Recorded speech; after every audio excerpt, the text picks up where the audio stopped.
সম্মানিত ভিউয়ার্স, ও নিউজ 8 কেন আসছে না? এত দেরি হচ্ছে কেন? সবার প্রশ্ন। ও নিউজ 8 আসার কথা ছিল 3 দিন অথবা 7 দিনের পরে। আজকে 6 দিন, 7 দিন ওভার হয়ে গেল। আর এই ভিডিওটিতে সম্পূর্ণ ও নিউজ 8 কখন আসবে গাইডলাইন দেওয়া আছে। তো কৃষা কিছুক্ষণ আগে লাইভে এসেছিলেন। তিনি বলেছিলেন, আমি এখানে এসেছি আপনাদের কিছু জানাতে। আমি সুজি এবং জুলিয়াকে দেখি, যেমন আপনাদের অনেকেই জানেন আমি এখন ভ্রমণ করছি। এটা এমন কিছু যা আমি দীর্ঘদিন ধরে করতে চেয়েছি। অর্থাৎ আপনারা সবাই জানেন কৃষার ভ্রমণে আছেন। অনেকেই জিজ্ঞাসা করছেন ফিডব্যাক কোথায় পাঠাবো। এস মুফারা যা করছেন তা হলো ছোট ছোট পদক্ষেপ নিচ্ছেন। বাংলাদেশ ও ভারতের ভাই বোনদের বলছি, আপনারা একই প্রশ্ন করছেন ফিডব্যাক কোথায় পাঠাবো।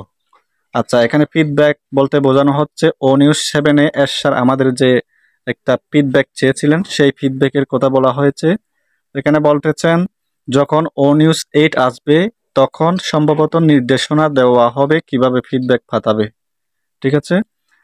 এস মুফারে আমাকে ফোন করে জিজ্ঞাসা করেছিলেন আমার ট্রিপ কেমন চলছে। তিনি সবসময় জিজ্ঞাসা করেন পরিবারে কি চলছে। এস মুফারা এবং তার টিম দিনরাত কাজ করছেন আমাদের জন্য। অর্থাৎ এখান থেকে বোঝা যায় কৃষার এবং এরশাদের মধ্যে ইদানিং কথাবার্তা হয়েছে। তিনি বললেন, যদি আমি এত উত্তেজিত হই তাহলে আপনারা কেন নন? দেখুন, কৃষার কিন্তু উত্তেজিত। আমরা কেন উত্তেজিত নই এই কথা জিজ্ঞেস করতে চান। এস মুফারে আমাদের অবাক করতে চান, ছোট ছোট পদক্ষেপে এগোচ্ছেন, এটাই সঠিক উপায়। আমি মাউন্ট রসিমোর দেখতে যাচ্ছি, সারা জীবনে অপেক্ষা করছি এটি দেখার জন্য। আমি আপনাদের অনুশীলন হিসেবে ব্যবহার করতে বলছি। ভবিষ্যতে আমাদের জীবন কেমন হবে তা কল্পনা করুন। ডেভিড পেনি জিজ্ঞাসা করেছিলেন, আপনারা 8-9 বছর ধরে কি পাচ্ছেন? আমি জানি না, কিন্তু এটা ঠিক আছে। রায়াত, জুলি, সুজি, নারায়ণী, শেরি, তাদের সবাইকে ধন্যবাদ যারা আপনাদের উত্তেজিত রাখে। আমার চোখ আগের চেয়ে বেশি খোলা। আমি এই কোম্পানিকে নিয়ে গভীরভাবে জানি, শিখেছি এবং এর জন্য প্রস্তুত হয়েছি। আচ্ছা, এখানে বলছে কৃষার কিন্তু গভীরভাবে কোম্পানি সম্পর্কে জানেন। ঠিক আছে, এই কথা উনি এখানে স্পষ্টভাবে তুলে ধরেছেন। বলেছেন কি, আমার চোখ আগের চেয়ে বেশি খোলা। আমি এই কোম্পানি নিয়ে গভীরভাবে জানি, শিখেছি এবং এর জন্য প্রস্তুত। বুঝতে পারছেন সম্মানিত ভিউয়ার্স? আমাদের 7.5 লক্ষ 8 লক্ষ ফাউন্ডার্স এবং আর্লি বার্ডস মেম্বার আছে। আর্লি বার্ডস মেম্বার কারা? আবার প্রশ্ন আসতে পারে, আর্লি বার্ডস মেম্বার্স কারা? যারা ফাউন্ডারশিপ নেওয়ার পরে সাবস্ক্রিপশন ফি দিয়েছে তারাই আর্লি বার্ডস মেম্বার। আর যারা সাবস্ক্রিপশন ফি দেয়নি তারা নন আর্লি বার্ড মেম্বার্স। ঠিক আছে। ক্রিসমাস আসছে, আপনার জন্মদিন আসছে, উত্তেজিত হন। এস মুফারে মানবতার পরিবর্তন করতে চান। তিনি মানুষকে খুশি করতে চান। নেগেটিভিটি থেকে দূরে থাকুন। আজ প্রস্তুত থাকুন, নির্দেশনা পড়ুন। আমরা পুরুষরা সাধারণত নির্দেশনা পড়ি না, কিন্তু এবার এটি গুরুত্বপূর্ণ। বুঝতে পারছেন সম্মানিত ভিউয়ার্স?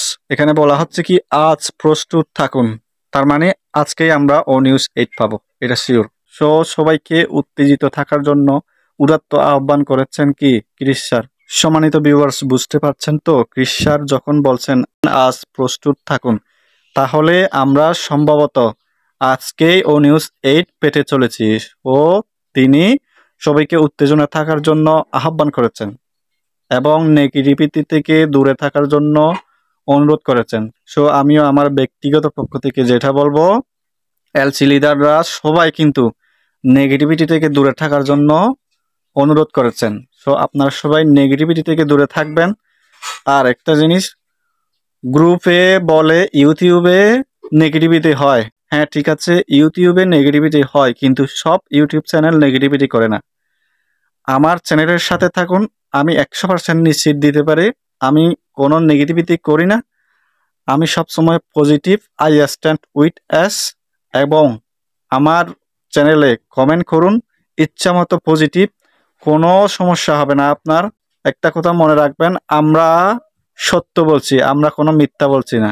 এখানে আমরা সত্য এবং এসের সাথে আছি আমাদের, সুতরাং আইডি টার্মিনেট হওয়ার কোনো চান্স নেই। তবে আপনি কখনোই কোনো জায়গায়, সোশ্যাল মিডিয়ায় হোক, ইউটিউবে হোক, কোনো জায়গায় নেগেটিভিটি করবেন না। এটা আপনাকে সম্পূর্ণ দায়ভার নিতে হবে। ধন্যবাদ, আজকের জন্য বিদায়।